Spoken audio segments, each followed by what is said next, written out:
Live with CDP Sports Talk, a weekly sports and entertainment podcast sponsored by Barry Cullen Chevrolet. Live on YouTube, Facebook, Twitter, Twitch, and LinkedIn. And on audio via Apple Podcast, Google Podcast, Spotify, Anchor FM, iHeartRadio, Amazon Music, Radio Public, and TuneIn. Now, here's your host, Chris Palme.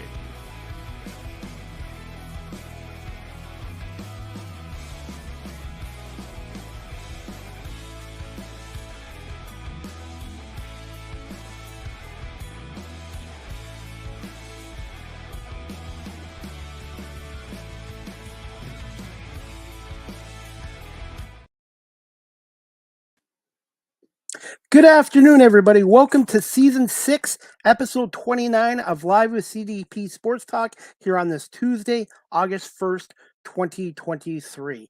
Live with CDP Sports Talk is sponsored by Barry Cullen Chevrolet Dealership at 905 Woodlawn Road West in the Guelph Auto Mall. Check out barrycullen.com for the newest selection of new and pre-owned GM vehicles, or give them a call at 519-824-0210 or email them at info@barrycullen.com as well. Live with CDP Sports Talk is on weeknights at 8 p.m. on radio station WQEE 99.1 FM in Metro Atlanta, the home of Southern Talk and Sports. And I'm looking forward to my guest today. We're just waiting for him to come on. And this is his third appearance on my show.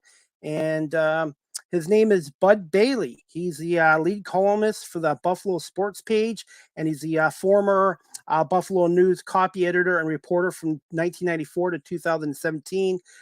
Bud Bailey, along with Greg Tranter, have just written a new book about the Buffalo Bills, illustrated timeline of a storied team, which just came out recently. So I'm looking forward to speaking to Bud about his book, along with Greg, who wrote in that book as well about the Buffalo Bills. And I really read the book, so I highly recommend you guys checking out the Buffalo Bills illustrated timeline of a storied team. And there's stuff in there I didn't even know about the Buffalo Bills as well. So bear with us. We're just waiting for Bud to come on today. And this is his third time coming on as well. And Bud also is the time clock operator for some of the Buffalo Bison's games at Saline Field in Buffalo as well. So Bud's been involved with Buffalo sports and media for 40 years, and looking forward to having Bud come on. So just waiting to see. Okay. Bud's just loading on, so hopefully we'll see him soon. So Bud should be here soon. While we're waiting for Bud, I'm just going to play a little clip from WKBW Channel 7 in Buffalo, and it's just about the 2023 Buffalo Bills and the receiving corps as well. So we're just going to play a little clip here as we wait for Bud to come on. So 1 second. And it's about a 2-minute clip courtesy of WKBW Channel 7 in Buffalo. Season officially kicking off Tuesday, and players reporting to training camp at Rochester at St. John Fisher. And one storyline to keep an eye on, which one of the Bills' new 8 receivers could emerge as the number 2 wideout? Statistically, you look at it, we were top 3-4 offense in the league last year, and it wasn't good enough. The Buffalo Bills were sent packing, another year short of making the playoffs. A 2022 team that was clearly missing a threat in the wide receiver position outside of Stephon Diggs. We have seen year after year after year, great offenses win Super Bowls. They win world championships. So if your star receiver doesn't show up day one of mandatory minicamp, and the head coach originally stated he was concerned, should Bills Mafia be? Culture isn't just guaranteed within an organization once you establish it. You have to continue to work on it. It's a lot like a marriage in that respect. And I thought that was a great analogy. With Diggs not in attendance, former Miami Dolphins wide receiver Trent Sherfield saw a lot of reps instead and impressed the QB. I've loved what I've seen from Trent so far. The dude works extremely hard. He's one of the hardest working guys on the team. Doesn't complain about anything. He's rolling right now. Sherfield is one of 8 receivers the Bills picked up this offseason, and only time will tell who will stand out enough to make the active 53-man roster. Guys are getting in and learning the playbook, and it's not a simple offense by any means. So guys are very prepared.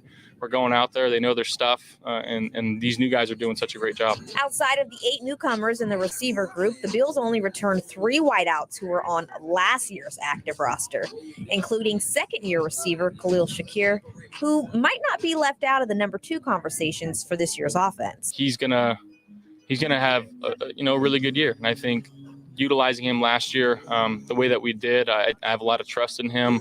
I think, he's only going to continue to grow in his role. When it comes to Gabe Davis, he would be the natural choice to emerge as the true number 2, but the consistency would have to be proven early because this Bills quarterback needs help out there to do one thing. I so badly want to bring Super Bowl here to Buffalo. All right, guys, that clip was courtesy of WKBW Channel 7 in Buffalo.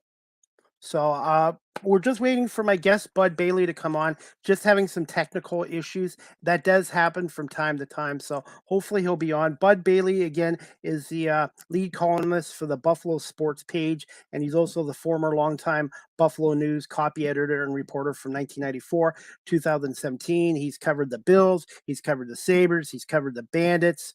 And him and Greg Tranter have just written a new book, which I'm hoping to talk to Bud this afternoon on here about, the illustrated timeline of a storied team about the Buffalo Bills, going back to their being founded in 1959 by the late Ralph C. Wilson, and their first year in the AFL was in 1960 as well.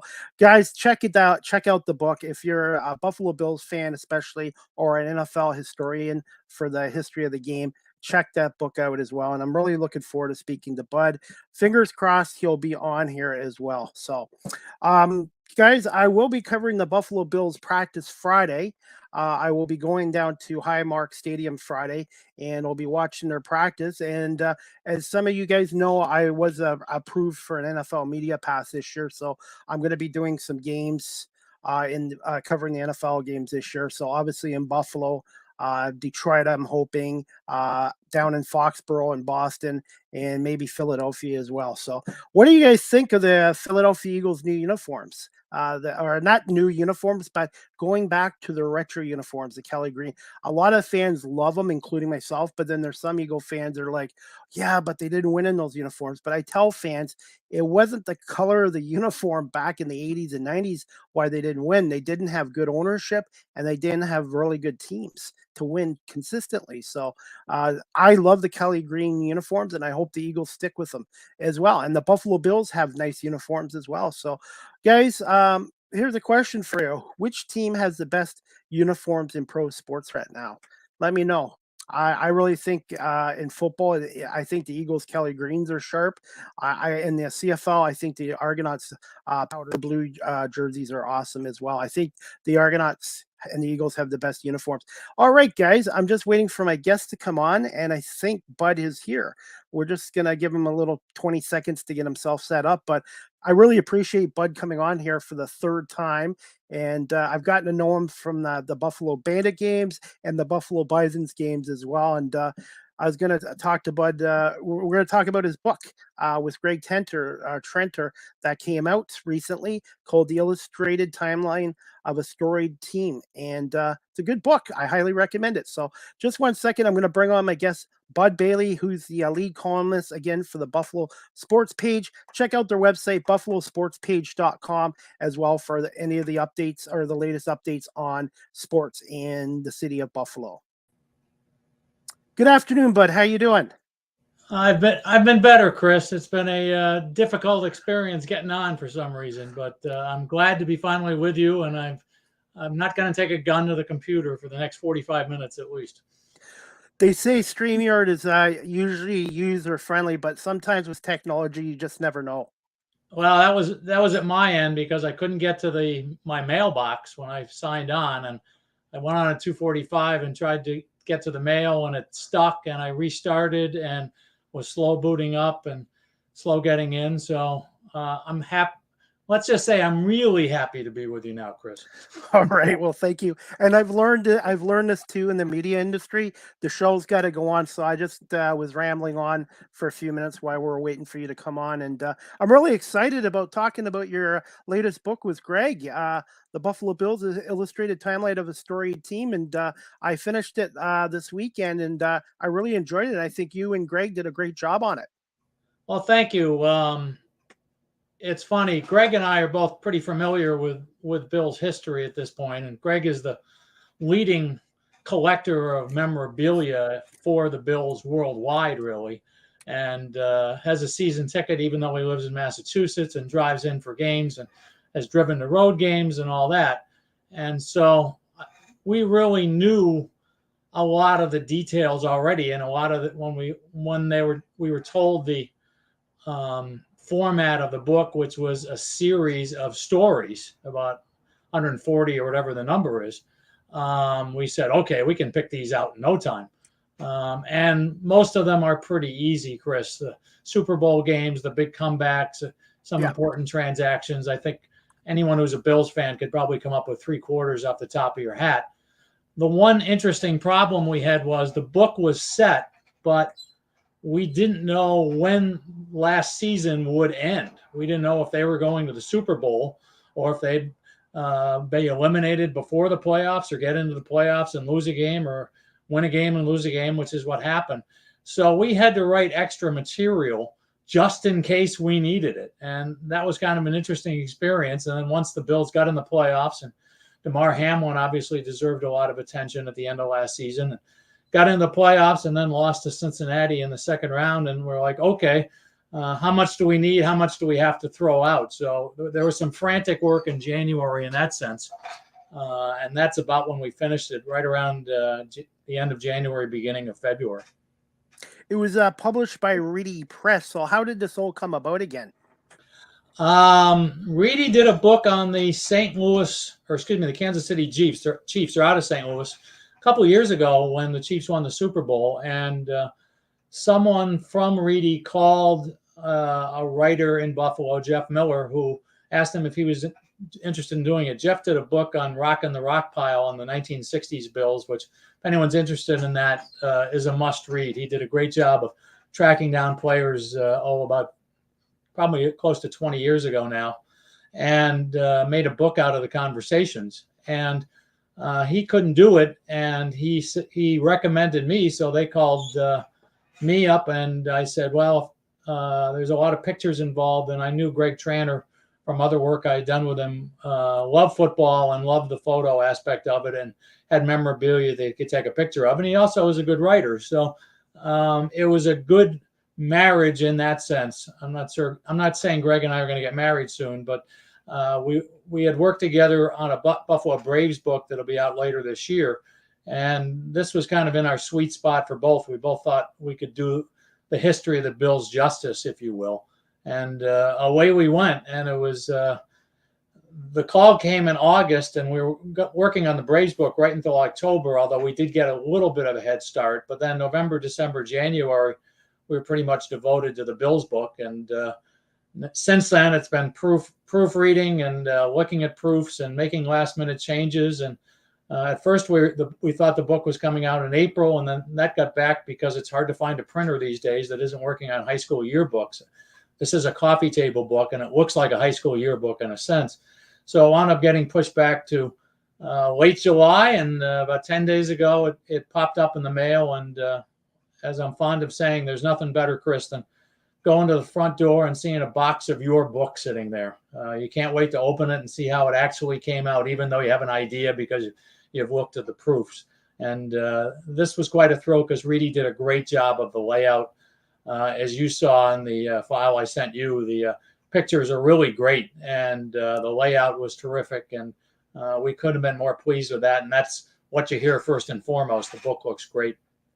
Absolutely. And It covered everything on the team as well, and there was some stuff about the team I didn't know about, like the CFL game in 1961 against the Hamilton Tiger Cats and the Rabbit's Foot. I don't want to spoil too much of it, but I just think you guys did a tremendous job on it. And even though I'm an Eagles fan, I'm an NFL historian, and I thought you guys covered everything. And also, I just thought it was a tremendous read, and 176 pages was just perfect.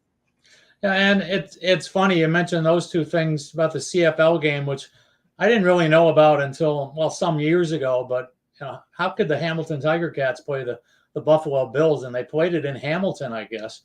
And Hamilton won the game in part because Hamilton knew the game was under CFL rules, and Hamilton knew how to play CFL's rules. The Bills, I'm sure, had to have the concept of rouge or single explained to them before the game. What are you talking about? A single, which is a touchback, and no scoring in the American game, of course. The Rabbit's Foot game I kind of stumbled on when I was writing a book on this date in Buffalo sports history 10 years ago, how they handed out 5,000 rabbit's feet or whatever the number was to the fans that came in and attempted to change their luck. And they should have given it to the quarterback, as I think I wrote, because they were very unlucky, had a really bad day, and the Bills lost another one at home. So much for Rabbit's feet. It didn't become an annual tradition here. And there were some other NFL games against CFL teams back then too. The Chicago Cardinals played the Toronto Argonauts, and I believe the Pittsburgh Steelers came to Toronto as well. So back then the CFL could compete with the NFL because the NFL back then, or the AFL, didn't have the TV contracts like they do now. And I just love reading about the stuff like that, and I thought that was great. And I really thought you guys put a lot of effort into this book, and I've been promoting it as much as I can on here.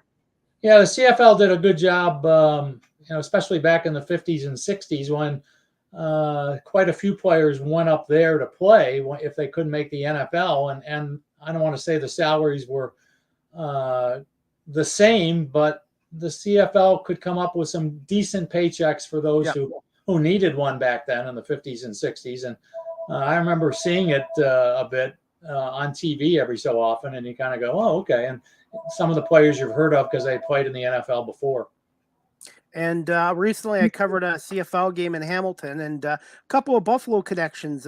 Chad Kelly, obviously with the Argonauts, he's trying to get back to the NFL. I've interviewed him. I think he's on the right path to get back to the NFL, possibly next year. And I met Steve Tasker's son, Luke Tasker, who's a color analyst for the Tiger Cats and had a great CFL career. And he's just a spitting image of his dad, Steve.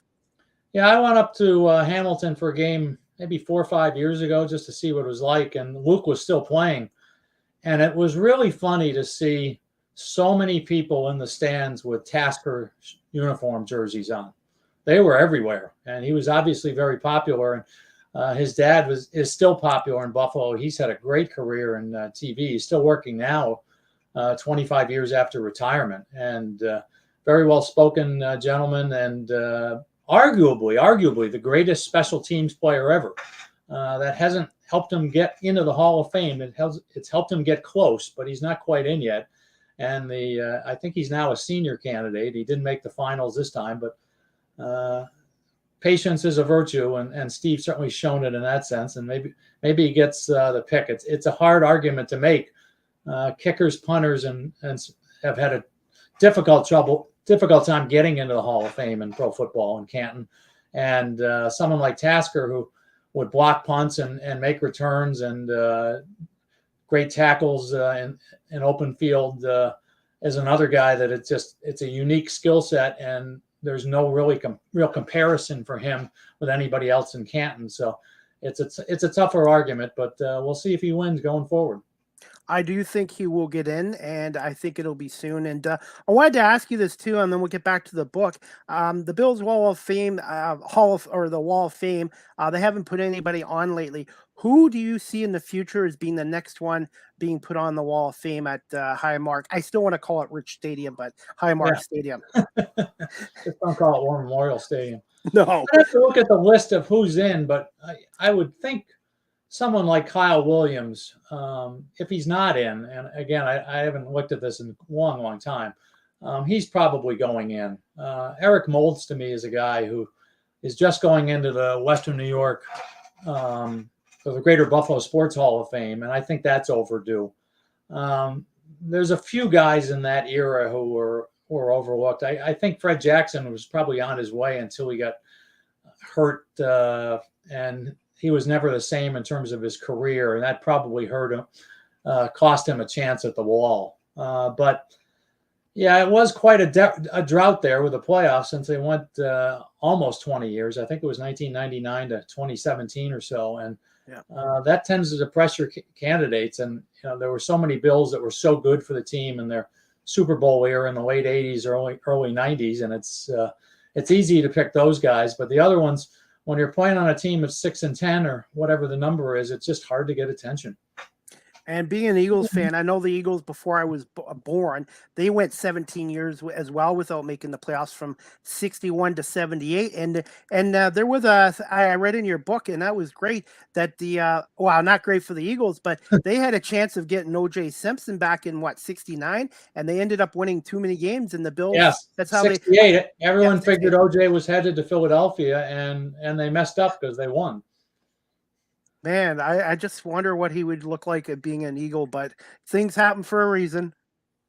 Yeah, OJ didn't do too much until Lou Saban arrived in 1972, and that's of course one of the subplots of that era that's covered in the book, because Lou Saban came in and looked at OJ and said, "We're giving him the ball," and they did. He won the rushing title in 72, and I think that stretch from 72 to 76. No one in NFL history has ever gained more yards than O.J. Simpson did during that stretch. I had a podcaster ask me who my favorite Bills player was ever, and I told him that reporters don't really have favorites unless they're good talkers, which means Ken Hall is the greatest Bills player of all time, according to the media, just because he was such a good talker and so articulate and explained so well. But I said I grew up in suburban Buffalo from 1970 on. And as a teenager, everyone was an O.J. Simpson fan. Everyone just loved watching him. When he looked like he was going to get 2 yards, when he'd get 5. When he looked like he'd get 5, he'd get 10. And when it looked like he'd get 10, he'd go 80. Just a dynamic back, a tremendous combination of power and speed. And obviously, he's turned rather radioactive, and you really have to downplay his story in a book like this a bit. But what a running back, and what a pleasure to watch a guy like that when he was in his playing days and in his prime in Buffalo. Is he still the greatest running back in Bills history in his prime compared to Thurman Thomas? Probably all what you want. I think Thurman Thomas has a case because he did so many things well. Thurman was a better receiver out of the backfield, and Thurman was a better blocker. But OJ was faster and more explosive. And I think if I'm going to have to pick one for my team in the all-time draft, I would take Simpson, because maybe Thomas's abilities are a little more common while OJ was extraordinary. But gee, not much to choose from there. They're both guys you want on your team if you can help it. Best offense line in team history that's still the Electric Company. Probably, although clearly the Bills offensive line in the Super Bowl years was pretty good. That the Electric Company did what its job was, which was supposed to be, which was block for OJ, and it did that. I don't know whether it's a indication, but the Bills never won a playoff game with that group, and the later group with Hull and Richer and Wolford and that crew obviously won a lot of playoff games, and were very dependable with the no-huddle offense, which isn't easy. Ken Hall was the quarterback of the offensive line in that area, and he had to call the signals on the fly because all the plays were called on the fly. So that's not easy, and I'm not going to underrate that group. But OJ and with Delamaler and McKenzie and the rest of the crew were a terrific combination, and they could run block like crazy. So much history with this franchise, even since 1960. And then you've got to talk about the triangle defense, too, with Freddie Smerlas and Jim Haslett. Smerlas, Haslett, and Shane Nelson came along in the early 80s. And Haslett and Smerlas were draft choices. Nelson had been already there, although not for long. And Mike Dodd, the reporter for the Buffalo News at the time, named them the Bermuda Triangle because things would go into that triangle area of the defense and not be seen again. And I think I gave Mike a plug for that. Mike's an old friend of mine back in the day. And they had a ton of personality. Smerlis and Haslett were just complete characters. Warner Hessler of the Courier Express once sat down with them in training camp, and the two of them had him on stitches of the exploits they compiled while playing together with the Bills. And about half of them could be used in a family newspaper, shall we say. So they were, Smerlis obviously had about a 12-year career in Buffalo, and Haslett wasn't quite as long, but wound up going into coaching and coached the Saints for a while, and he's been an assistant coach at a variety of places over the years. Buffalo had some good teams in the 70s and the early 80s as well. The 1980 AFC East Championship, and Buffalo's talking proud, and I love that part of in your book as well. Like you said, you covered everything in that book. Well, not everything, but most things. Talking proud was a funnier when everybody kind of hopped on Chuck Knox's bandwagon. He came in when the franchise was really dead in 77. They were drawing less than 30,000 for some games. And take it from a guy who sat in the stands, it was pretty depressing to be in an 80,000 seat stadium with 25,000 people. And Ralph Wilson, who never really valued coaches that much in his ownership until much later on, finally decided after the second year of Jim Ringo's era, so to speak, that he needed a big name, and he wound up paying Chuck Knox to make the jump from the Rams. And Chuck made several moves on and off the field. He brought several assistant coaches with him, and Norm Powell, a top administrator and scout. And they turned it around by 1980. 78, they were still pretty bad, but trying to make moves. O.J. Simpson got traded as soon as Knox got here. And by 1980, they were division champions. They made the playoffs in 81, and things kind of went downhill from there. But Chuck had a pretty good run at Buffalo, no doubt about it. Absolutely. And as we're talking about your book, The Buffalo Bills, the illustrated timeline of a storied team, the first person you really got to talk about and mention is Ralph C. Wilson, who founded and owned this team. I think it started in 1959, and their first season in the AFL. The first game was he got the franchise. 60, they first started playing. Yeah. July 31st, 1960, against the New York Titans, I believe. Yeah, exhibition game. So I was going to say, yeah. So what I wanted to ask you, Bud, is what are your thoughts on the late Ralph C. Wilson and how much of an impact he had on this franchise and the city of Buffalo?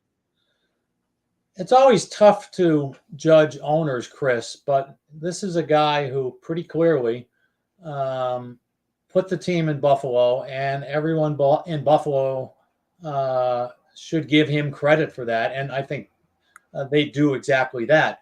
But when Wilson first was looking to get in the football business, he was a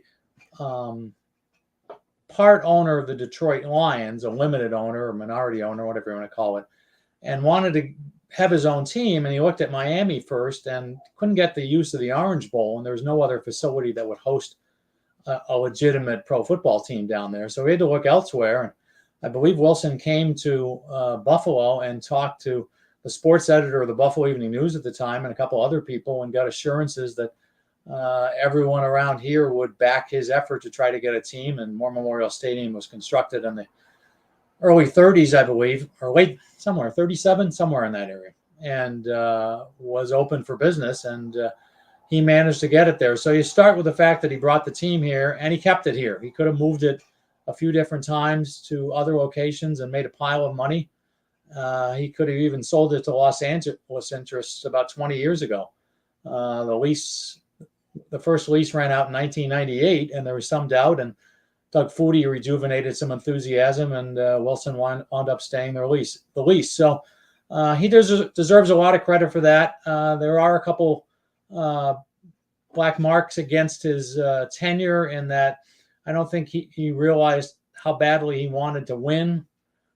He took some cost-cutting moves. I remember there was an interview with a conversation that OJ had with Ralph Wilson during the negotiations after OJ was drafted late in 68, early in 69. And Wilson said, if we pay you that much, I can make more money without you than with you. Wins be damned, essentially. And I think Ralph eventually learned that he needed to win to ensure that he had a good legacy. He did a lot of good things for the Bills and football in the 60s, but he needed to put it together. And that's why I think he was and once that happened, the team finally came around after some bleak times in the 80s. And he really did a excellent job of ownership and kept the team around. And it's like Terry Pegula now. Terry probably could have sold the team as well when the lease was coming up and made a tidy profit, but he was committed to putting it in Buffalo. And that builds up a lot of goodwill. That builds up a large reservoir of goodwill in both cases. And they get credit just for keeping the team here. That doesn't mean they're immune from criticism when it's warranted, but you start with that fact that they kept the team here. And there are a lot of cities that would like to have an NFL team that are bigger than Buffalo, but the team is still here and it's still being supported well. So it's worked out well. One thing I wanted to ask you as well, Bud, is the year 1983, how the Bills made a trade and got the draft rights to Jim Kelly. And unfortunately, I think one of the Bills' general manager secretary put a phone call in, and Kelly ended up signing with the Houston Gamblers. How much of an impact was Jim Kelly coming to Buffalo in '86? And do you think Kelly might have saved the franchise as well? I don't know if he saved it. I don't know where it would have gone at that point because of the lease, but he certainly resurrected it. And I think he's probably the most important figure in team history, because before that, we were getting guys like Bruce Matheson and Joe Dufek at quarterback for the Bills the previous couple of years. And Joe Ferguson retired, and they just didn't have a replacement. They tried Vince Ferragamo, who was awful. And they had drafted Kelly and lost him, as you said, to the USFL when it looked like he was going to sign in the Bills' offices. And a phone call was put through to Kelly in the office, and Kelly was told, don't sign anything until you talk to the USFL one more time. And he did, and wound up signing there. And he got away for a few years. But once he came back, the Bills just felt more legitimate. It felt like the franchise was alive again. And that makes him, to me, the most important figure in as a player in Bills history, in a time when the Bills needed someone to come into their lives and change the conversation. He did that exactly right. And so give him all the credit in the world. And that makes the trade that allowed him to come here in draft choices one of the best deals in Bills history, because it saved the franchises on the field.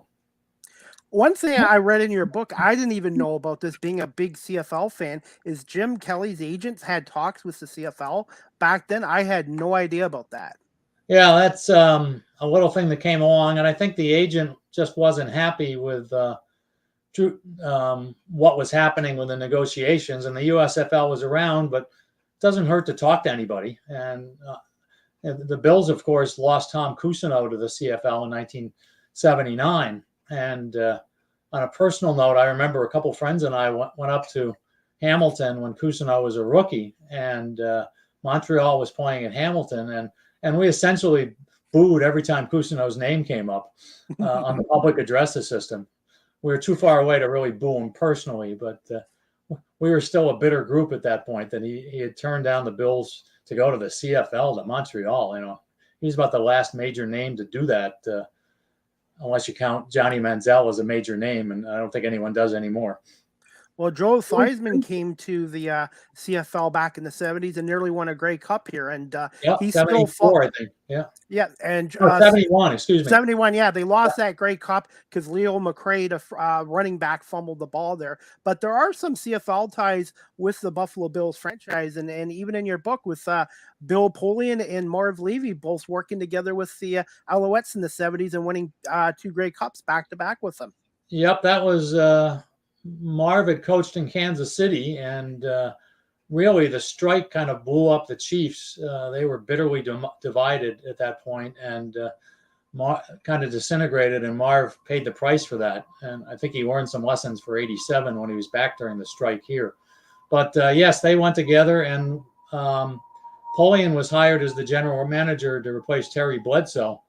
And Marv said something interesting at one point that later on in his career, he said, as a general manager, it's your job to have a list of potential coaches in your drawer at all times that you update every so often and say, if something happens to my head coach, I need a list as a starting point of who I want to be the head coach. And with the Bills had Hank Bulla at one point as the head coach, and the team was not responding to him at all. And there's a great story in Fred Smerlis's book in which the Bills were playing down in Tampa, and there were rumors that Bulla was a loss away from being fired. And in the first offensive huddle, Bruce Smith took the stage, if you will, of the huddle and said, if anybody makes a tackle today, I'm going to kick the stuffing out of you, or words to that effect. And the Bills went on to lose that game. The Bills did make a few tackles, but I think he got the point across. And Bulla was gone, and Levy was hired before the Wednesday practice. So, Bulla, and that combination proved really remarkably well for the Bills, because Polian was a very good judge of talent and brought in a number of guys through trades and draft choices, and the talent level just got up to the top of the NFL, and very well suited for the offense that they ran with Jim Kelly, with guys like Reed, and he signed James Lofton as a free agent, and the offensive line was designed to help Kelly, and Thomas was a perfect all-around back for that sort of offense. So really put a lot together, and if you wonder why he left, and even Polian says he made a mistake to leave because he had a great situation here and was just too stubborn and wound up getting fired by Wilson, just because the two of them weren't communicating well. And Polian to this day takes the blame for that. Said it's all my fault. I should have been much smarter. Hypothetical question. Do you think if Polian had stayed, obviously they still had some success with John Butler, who replaced him, but do you think hypothetically if Polian had stayed, they could have gotten back to retooled and gotten back to even a 5th Super Bowl?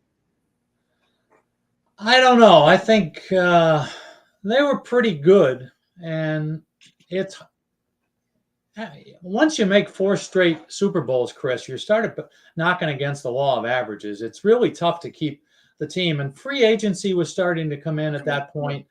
It arrived by phases in the NFL, and it was getting tougher and tougher to keep everyone together. And I just don't know how much more they had. I mean, Kelly retired after 96, so there was 1 year out of the playoffs, 1 year into the playoffs, and he was done. And with him gone, it was a major rebuilding plan, which they really didn't finish until Josh Allen came on to replace Kelly 21 years later. So you never know if it might have made a difference, but Butler was pretty good, and I would probably guess that it might not gotten them back to another 1 or 2 Super Bowls from there. It's a really tall order. I mean, 4 has been unprecedented, and to ask much more than that's probably unrealistic. Well, just like in the CFL, the Edmonton Eskimos back in the late 70s and early 80s, they went to the Grey Cup and won it 5 times in a row. And I don't think you'll ever see that in pro sports again. Just like I don't think you'll ever see an NFL team, I don't think, go to 4 straight Super Bowls. I know the Patriots were close at 3, but I think that record, I don't think anyone will ever tie it. Well, remember, the CFL, I assume, had 9 teams when the Eskimos were doing all that winning. Yes. The NFL has 32.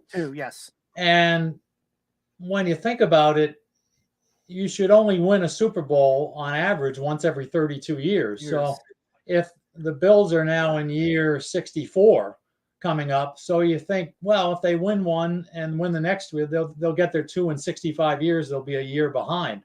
But the mathematics are very difficult now. And once you get a chance at 1, you have a chance at 2 or 3, but then the chance disappears. There's just so much competition. And again, it's tough to beat out 30-something teams, depending on the league, for more than a year or 2. And there's more playoff games and more playoff series than ever before in every sport. And you're just bound to trip up. UCLA won all those championships in college basketball, Chris. And they did it with a bracket in college basketball that was kind of unbalanced. It was done by geography and not just we'll put the best teams and spread them out equally. So UCLA had a pretty clear shot at making it to the Final Four most times. And if you give a team a bye to the Final Four almost, you got a pretty good chance. You've got the talent, which UCLA did. You got a really good chance of putting some wins together. And John Wooden obviously knew what he was doing. So they wound up winning 9, 11 years or whatever the number was. And being an Eagles fan, coming close to winning the Super Bowl last year, everybody's expecting the Eagles to get back to the Super Bowl. But you know this, Bud, there's no guarantees. Every year is different. Guys get hurt. Guys have off years. And it's a real difficult road to do that. And I don't think, as much as nobody likes the Patriots, I think what the Patriots did in that 20-year run, I don't think will ever be done again in the NFL. Yeah, you'd have to guess that, although sometimes you just get the right combination. And that's true. Brady and Belichick obviously proved in a very competitive era that they could win consistently. They didn't win every year, but they won a lot. And they have the trophies in the stadium to prove it. And, you know, good for them. They had to prove you could win, and they did so. So, but the Eagles, I don't know. The Eagles' best break might be that they're playing in the NFC as opposed to the AFC. The AFC has a lot of good teams. The Chiefs are going to be good. The Bengals are going to be good. The Bills are going to be good. And go on down the list. The Chargers can be tough. They've got Herbert lined up for the next 5 years or whatever the number is. Go on through. There's some very tough teams in all over the AFC. The NFC is a little weaker. You think San Francisco might be a threat this year, depending on how things go, and so on down the line. But there aren't as many teams that's scary in the NFC. So the Eagles' path looks to be clearer from a perspective of August 1st. Ask me again in 6 weeks, and we might know a little bit more. Absolutely. And I was just going to get a couple more questions about this book as well, Bud. When I was reading the book, obviously Greg made a dedication to one of his friends, and you dedicated the book to your late mother, Natalie. How big of a fan was she, and what were some of her favorite Buffalo Bills moments do you remember? Well, I'll back up and tell you how she got interested in football. In 1962, we were living in northern New Jersey, and some friends of ours had season tickets, 2 or 4, I think, to the Giants in New York in Yankee Stadium. And in 62 and 63, they won the division both years and lost in the championship game. But they had Y.A. Tittle and company, and it was a really excellent team that had a really nice run from like 56 to 63 before falling apart. Well, my mother went to a lot of games. My father took me occasionally, but I was only 7 or 8, and I didn't go that often. But Mom really loved it, and when she'd bring a radio to the games, or she'd listen to the games on radio, because in those days, way back when, the home games were blackout, so you couldn't watch them on TV like we can now. So Mom really got hooked on the Giants and hooked on the team, and we moved to Elmira, and we lost the season tickets because the guy who owned them moved back to New Jersey, which didn't make us happy, but they're his tickets. So we moved up to New Jersey, and we could watch every Giants game on TV. And we stayed in Elmira through 1970, and then moved to suburban Buffalo. And my dad got a new job up there. And it didn't take long for Mom to convert. And Dad's company had season tickets, and she and Dad went a lot and watched all the road games or whatever, and just lived and died by the Bills. And as I said in the dedication, it's funny, but she went to the strike games with the Scabs or the replacement players or whatever. There was an 87. Yeah. And I remember her telling me she walked in the front. When she walked in the gate, some of the Bills players were waiting for the fans, trying to intimidate them. And Greg Bell looked at her and said, "I don't think you should go in there," and smiled. And my mother said, "I think I will," and smiled back. So she even paid to see the replacement players, or at least somebody paid for them. And she went to the games, which, I was covering the team back then, and there were union issues about what reporters should do when there's a strike involved, because we're a member of a union. I wasn't at that point a member of a union. because I was freelancing for AP that year. But a lot of the guys at the Buffalo News had legitimate questions on how you handle a strike like that, whether it's even correct for them to cross a picket line, because it's a union shop at the News. So, but Mom went down to Florida, and I think they moved around '88, and she figured out a way to watch the games down there, even though my dad died pretty early in the stay down there. And eventually, satellite dishes came along, and she found a sports bar, which was in a bowling alley. And she would go to the games every week. And one funny story, once the drought started, more people were bowling than worrying about the bills in the restaurant. And there was one woman who showed up pretty regularly. And at some point, the two of them were coming out of the bathroom and kind of looked at each other. My mother said, "Oh, I notice you're here a lot. What's your connection to the Bills? Are you from there?" And the woman said, "Oh, no, my brother is the general manager of the team." And it turned out it was Marilyn Levy. So they had a lot to talk about at that point. Marilyn didn't really show off that much, but it was funny to think of Marilyn sitting in a bowling alley watching the game with my mother in those years. What do you remember the most about the War Memorial Stadium? Did you ever go to a game there, or was it Rich Stadium that you went in 70? I did. I went there in 1970. We moved here in July of 1970, here meaning suburban Buffalo in this case. And the Bills played an exhibition game, and we took a bus from the old Thruway Mall, which is exit 52 on the Thruway in the day, and went straight down Walden Avenue to War Memorial Stadium and watched a preseason game. And it was a rock pile, no question about it, but it was NFL football. And one of the exciting things for a sports-minded kid who was 14 at the time to move to Buffalo was the fact that the Bills were there already and the Sabres and Braves were on the way. So I was really enthusiastic. And we sat all over the place, and there were the usual girders, and the seats were not too good, and there was obstructions, and the neighborhood wasn't exactly ideal with no parking, etc. But it was the NFL football. I remember one time my dad and I had come down somehow, and we were walking to the stadium from a parking lot or whatever, and I made a sniffing noise, and I said, "Gee, what's that delicious smell in the air?" And he said rather smugly, "Well, that's the smell of homemade bread, bud. I know growing up in our house, you never would have smelt that, but when I was growing up, that was in our house an awful lot." And we both laughed and told the story to my mother, who I believe didn't take it so well. But and of course, later on, once the Bills went to the Rich Stadium, the Bisons showed up in 1979 to play baseball again. And I was one of the play-by-play announcers. We did weekend home games on our station.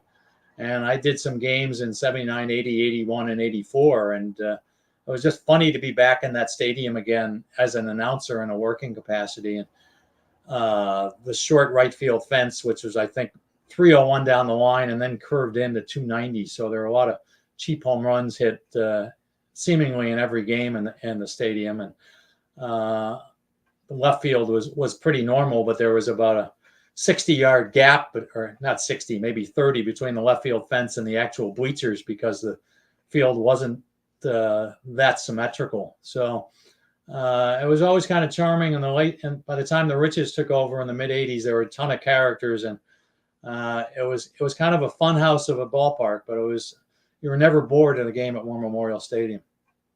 I never went there, but I know the one movie in 1984 with Robert Redford was filmed there, The Natural, as well. And did Greg or yourself, were you guys able to get any more memorabilia before they tore down War Memorial Stadium? No, and that was kind of a long process. So they didn't have the fire sale they did for Memorial Auditorium. It would just kind of disappear. Now, I remember I went to the last Bills game against the Lions in 72 at War Memorial Stadium, and people brought pliers and wrenches. and we're taking the seats out of the cement, concrete, whatever it was, that made the stadium up and taking them home, and trying to knock it loose. So there are probably still a few seats around from the place, but it wasn't as popular a concept to like take the seats and try to sell them. And really the odd was late in doing that as well. They salvaged some things, but they really should have done it immediately and made some money and capitalized it on the financial windfall that they could have taken.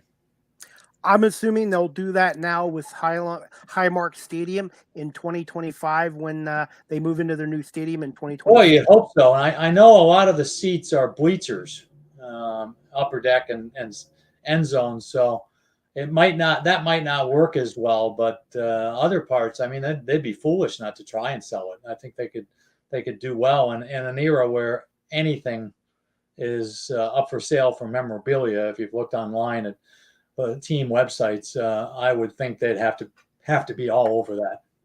And Greg, your core. Tim Kelly's locker. Here's Bruce Smith's locker. Yeah. On and on. One thing I wanted to ask you, Bud, before we get a couple more questions about your book, when they do move into the new stadium, I'm assuming they're going to keep that field house, their indoor practice facility, or will they build a new practice facility as well? I have not heard about a new field house, and I think they've spent enough money, so you'd probably justify it. So I assume you're right, that they would leave that alone, and it's across the street from the actual stadium, so it's not that big of a deal. So yeah, I've given that a little thought, but I assume that's the plan. A lot of history in that stadium as well, and I was going to say, do you have a particularly favorite moment at Highmark Stadium as well as War Memorial Stadium? You know, one of the things I always remember is the comeback game with the Oilers, and not that I was rooting for the Bills per se, but in those days I would sit next to the NFL representative, and it varied from game to game. Eventually the guy became the replay official, but it was kind of a observer just to make sure everything was on the up and up and was there in case of major problems. And in this case, the guy's name was Val Pinchbeck, who used to be the sports information director at my alma mater of Syracuse University. And Val and I, we didn't know each other really, even though he was kind of busy and I was kind of busy on doing things. But that game, it was in the second half, the comeback was so preposterous as it was unfolding. The two of us were just sitting there, and the Bills would score again, or the Oilers would mess up and give up the ball again. And we were just giggling because we just couldn't believe what was happening in front of our eyes, and yet it was. And it was just fun to see it. I didn't see the two guys from the Houston television station at halftime who got on the phone and booked non-refundable airfare to Pittsburgh for the next week's game because they were so sure the Oilers were going to win at 31-3, and or whatever the score was at the time, 28-3. And I can only imagine what their faces looked like as that game unwound and the Bills wound up winning in overtime. But I didn't see fans trying to climb over the fence to get back into the stadium or anything like that. But just to be around it and watching it and in disbelief and having the NFL guy giggle with me was pretty memorable for me. One thing I wanted to say, Bud, is I actually listened to that game in '93 on the radio here in Ontario, and back then the radio signal wasn't very, very good. And I, for some reason, Van Miller kept me interested in the game, even though it was 28-3 and 35-3. I was such a huge fan of Van Miller growing up, and he had the ability to keep you interested in the game. And I'm glad I never turned it off in the second half because it was blacked out too. That game was blacked out here. It was. And in fact, somehow there was a housing project in Rochester that had the game piped in on cable. And my wife was in Rochester, and she saw some of it, but he said everyone kind of lost interest at halftime. So a few people managed to see it, but certainly not that many. Of course, now I think I have a VHS copy because I taped it off the TV. I think the NFL Network or somebody replayed it later on, just for the historical fun of it. So not that VHS tapes are exactly common these days. Thoughts on Van Miller's impact with his franchise as well. And I was able to meet him years ago and had my picture with him, and he signed a card for me. But to me, he's still the voice of the Bills.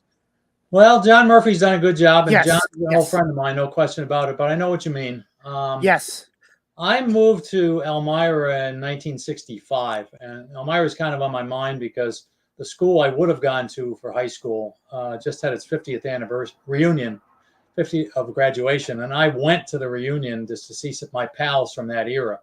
So I had a great time visiting with people, swapping stories about grades 5 through 9 for me. But I got to Elmira in 65, and the Bills had won one title or on their way to win the second. And we had something in Elmira that I had never barely heard of in New Jersey, and that was cable TV. And it's like, wow, cable TV.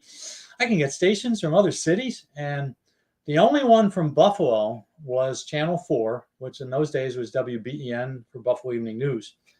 And Van was the sportscaster. And he was also the play-by-play man of the Bills, and Van was pretty smug about how good the Bills were. And I'm coming from New York, where I watched NFL football, and I knew what the best football was. And I'm saying to myself, does this guy know that he's not in the best football possible, that the Bills are playing in a second-rate league? He doesn't sound like it. And so I kind of laughed him off just because of his attitude at the time.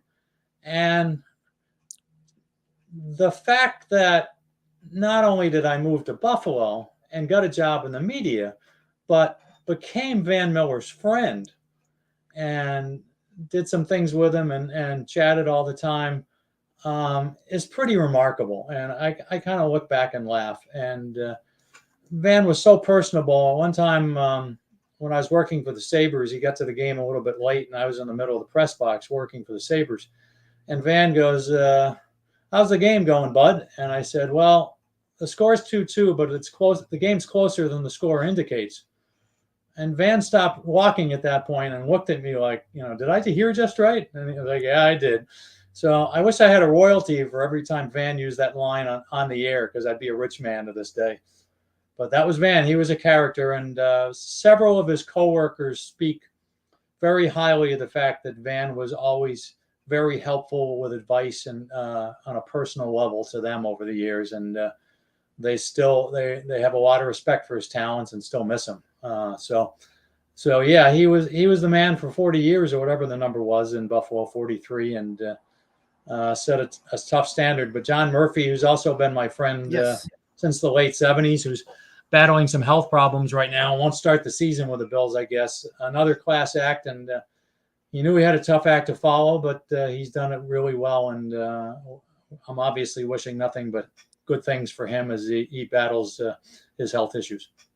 And John was one of the first guys, along with Bob Sochi of the Patriots, to come on my show. And John opened up when I talked to him about Ernie Harwell. He wasn't a Tigers fan, but he had so much respect for Ernie Harwell, the late Tiger great broadcaster. And John was so nice to come on my show, and I really enjoy it. And I really hope John is back in the booth very soon, hopefully sometime this year as well.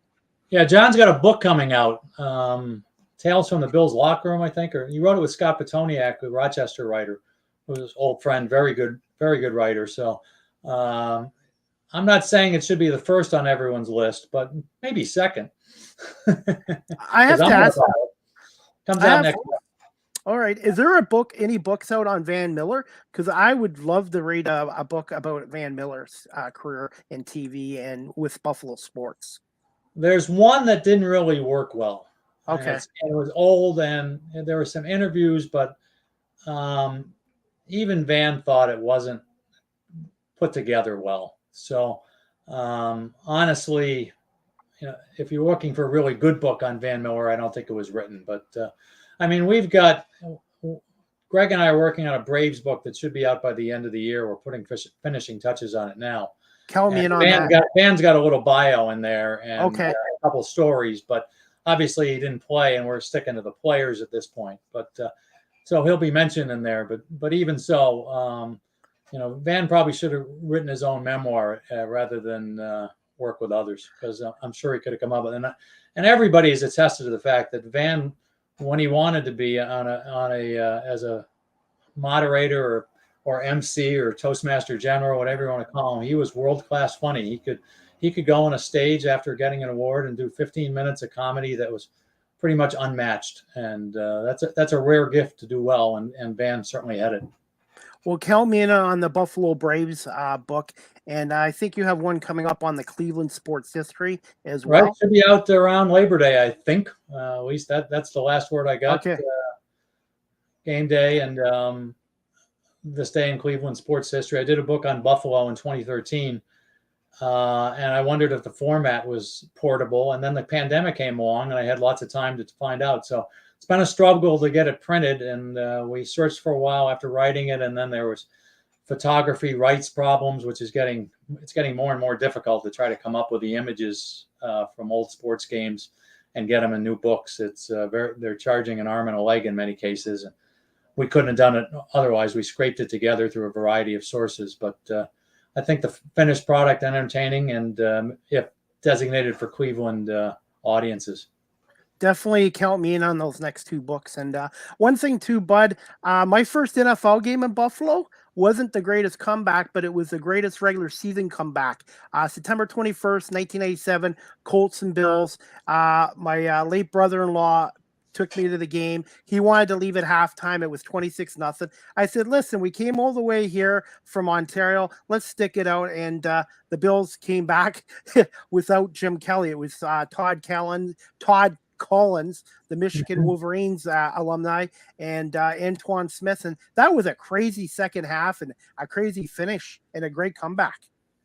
Well, knowing my life at that point, I was covering the Sabres, and I think that was just after Ted Nolan had been let go, and Lindy Ruff was around the team at that point. So I was probably getting ready for a hockey game at that point and not paying as much attention to the Bills. But I think we did write up that game just because it was such an extraordinary. So you picked a good one.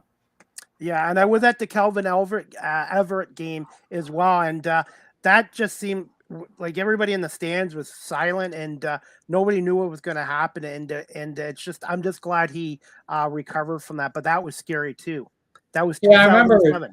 I remember a Broncos game where someone got hurt, and as soon as the truck comes out on the field itself, you know it's serious. And of course we went through that with DeMar Hamlin, and yes. You know, a couple of people said to me about this book on the Bills, it's like, well, it didn't really have a happy ending. And it's like, yes, a Super Bowl win would have been a nice ending, but DeMar Hamlin had a pretty good ending to his season and his story because, you know, he's back living to tell about it, and after headed for far worse consequences, and he's on the practice field now. So I said that's a pretty good in terms of happy endings. That's pretty good, and we're all glad that happened. Absolutely. And just got a couple quick questions, Bud, and we'll wrap this up. What other people would you like to acknowledge with this book? This was kind of funny because it was so research based, so we didn't need to rely on anybody. But certainly the publishers, we worked with them, and if the book's good looking, which I think it is, they're the ones responsible for that because they made an effort to put out a first class product.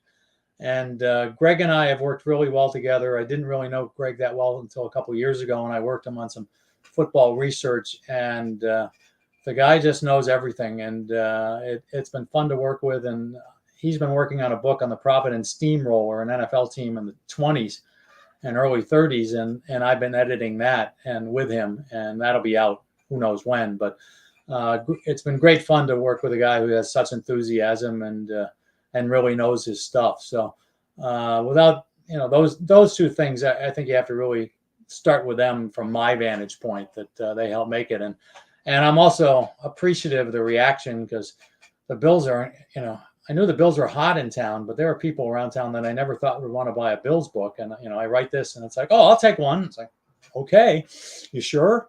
It's been amazing. And it's been fun to pick up on it a little bit this way and just see the depth of enthusiasm in town for all things Bills.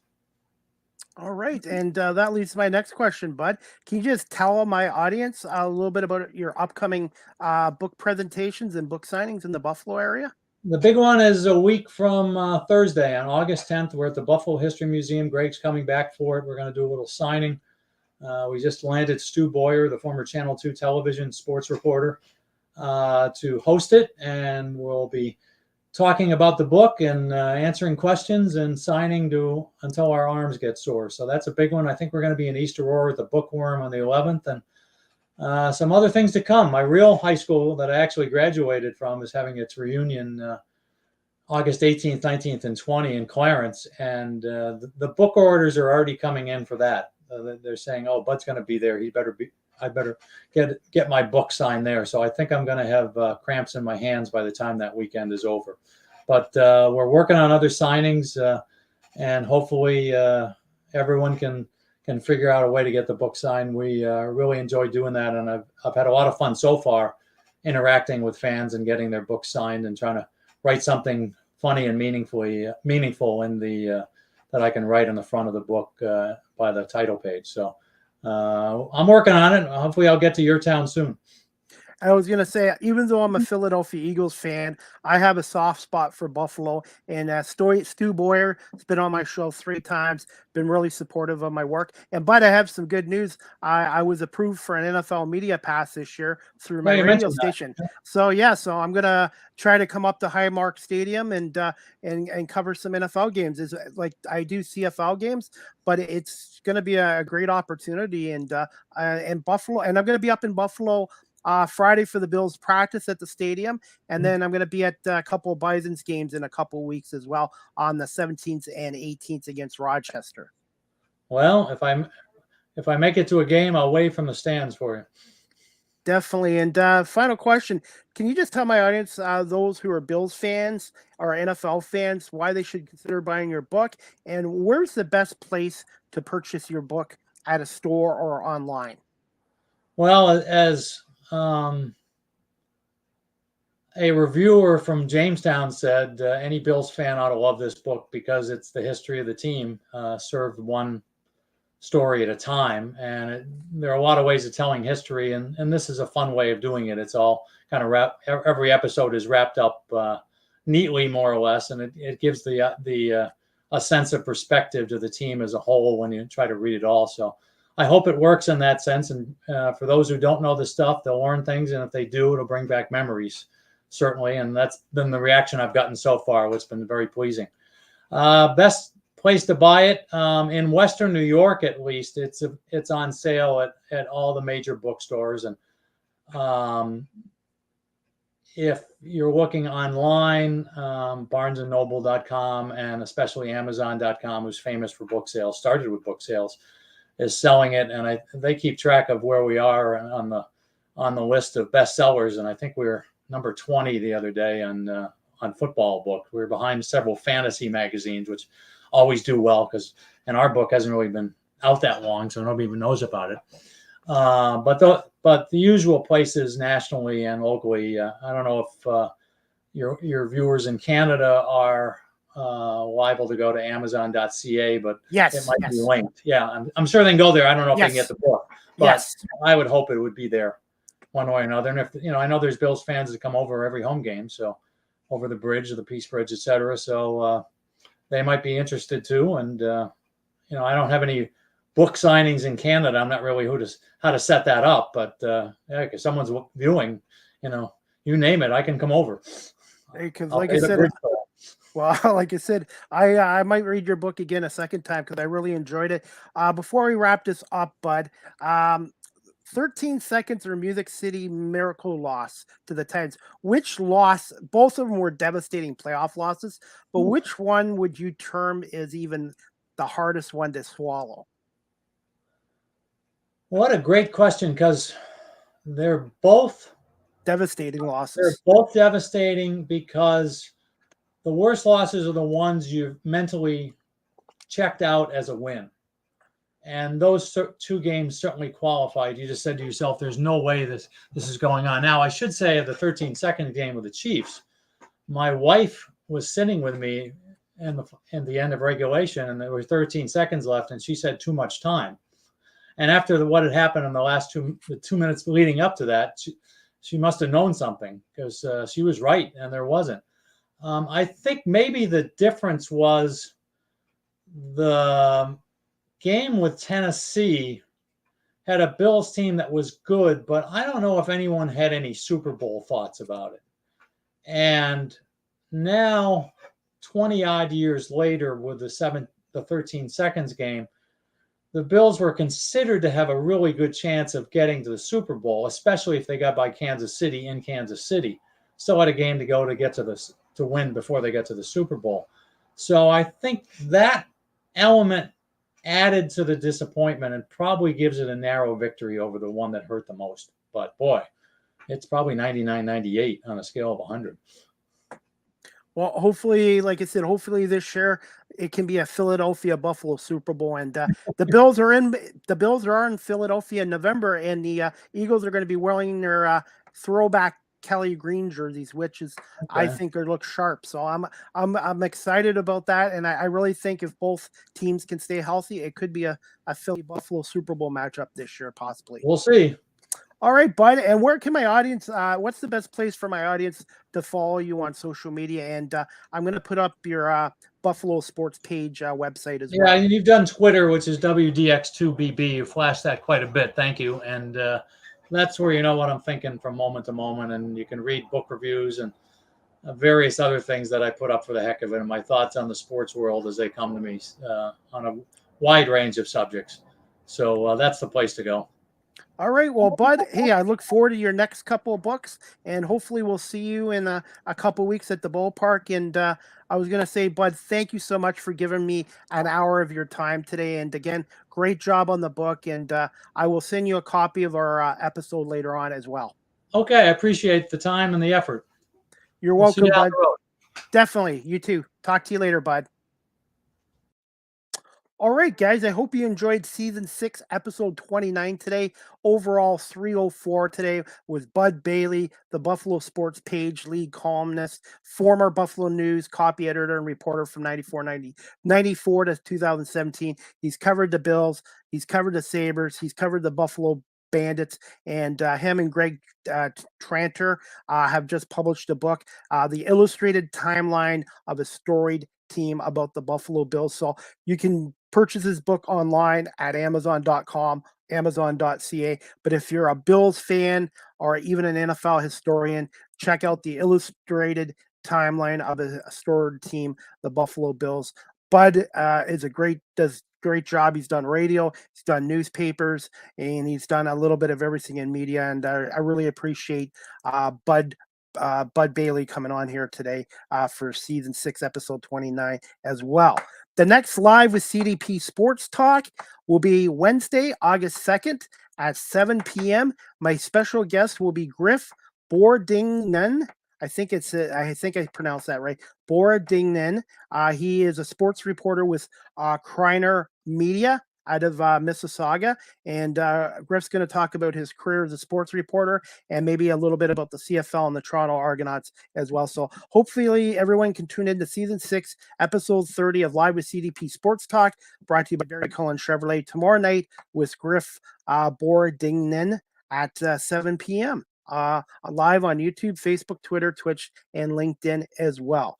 Also, guys, to wrap it up with Bud, you can check his work out on buffalosportspage.com. And again, you can follow Bud on Twitter at WDX2BB. That's at WDX2BB as well. All right, guys, we're going to wrap up the show shortly. Just bear with me. As always, Live with CDP Sports Talk, a weekly sports and entertainment show hosted by yours truly, Chris Pame, is on weeknights at 8 p.m. Eastern on WQEE 99.1 FM, The Key, the home of Southern sports and talk, the heartbeat of Atlanta. Website for the radio station, if you'd like to listen to my show on the internet, WQEEFM.radio, 12345.com as well. Live with CDP Sports Talk is live streamed on YouTube, Facebook, Twitter, Twitch, LinkedIn. Thank you, everybody, for watching this live streamed episode today. Also, guys, if you'd like to, you can follow me on beacons.ai/Chris D. Palme. All my social media sites and all my digital content is on there as well. Beacons.ai/Chris D. Palme. Live with CDP Sports Talk is sponsored by Barry Cullen Chevrolet Dealership at 905 Woodlawn Road West in the Guelph Auto Mall. Check out barrycullen.com for the newest selection of new and pre-owned GM vehicles, or give them a call at 519-824-0210, or email them at info@barrycullen.com as well. Also, guys, check out the Summer Adventures event at Barry Cullen Chevrolet right now. 2023 Equinox and Blazer RS model available at 4.49% financing for up to 60 months. More details at barrycullen.com, or drop by the dealership at 905 Woodlawn Road West in the Guelph Auto Mall. Finally, you guys can follow me and find me on TikTok at Live with CDP. I post all my player and coach interviews, all my podcast promos, and sports events on TikTok at Live with CDP. And I want to say thank you to my 1,435 followers. 2 years ago, I had maybe a couple hundred followers, and now I'm working on getting 1,500 followers. So if you haven't followed me on TikTok, please find me on TikTok at Live with CDP and hit the follow notification button as well. StreamYard is the official live stream provider of Live with CDP Sports Talk. If you're into webinars or podcasting such as myself, check out StreamYard.com as well. Live with CDP Sports Talk, the audio version is available on these platforms: iHeartRadio, Amazon Music, Google Podcasts, Spotify for Podcasts, Apple Podcasts, Breaker, Pocket Casts, Radio Public, Spotify, Castbox, LinkedIn, Stitcher, and Tuned In. And also weeknights at 8 on WQEE 99.1 FM. Finally, guys, you can email or text Live with CDP Sports Talk at cpalme19@gmail.com, or you can text the show at 519-820-7188. If you have comments, questions, or suggestions, please feel free to do so as well. And again, my next Live with CDP Sports Talk is going to be tomorrow night, Wednesday, August 2nd, with my guest. I'm just trying to remember where I put the sheet. My guest's name is Griff Bordingen. If I have his name right, I hope I didn't butcher it. He's from Kreider Media, and he's going to be on my show at 7 o'clock tomorrow night to talk about his career as a sports reporter, working with Kreider Media at Mississauga, and also maybe talk a little CFL and some Toronto Argonauts with us as well. And the next Argo Bounce Live audio show with my co-host Nick Small, Thursday, August 3rd at 8 p.m. That's Thursday, August 3rd, 8 p.m. with Nick Small for the Argo Bounce Live audio show. Nick and me will talk about the Argonauts' 31-13 win over Saskatchewan on Saturday and preview their upcoming game against the Calgary Stampeders as well. Again, I want to say thank you to everyone watching this live streamed and also on my audio platforms, and thank you to those who listen on WQEE 99.1 FM. I really enjoyed having Bud Bailey here as well. And just give me a little bit of time and I'll have this episode downloaded to all my audio platforms as well. I hope everybody has a great evening, and we'll see you again tomorrow night, 7 o'clock, for another edition of Live with CDP Sports Talk, brought to you by Barry Cullen Chevrolet and on WQEE 99.1 FM. Have a great afternoon, everybody, and we'll see you tomorrow night at 7 o'clock for Live with CDP Sports Talk.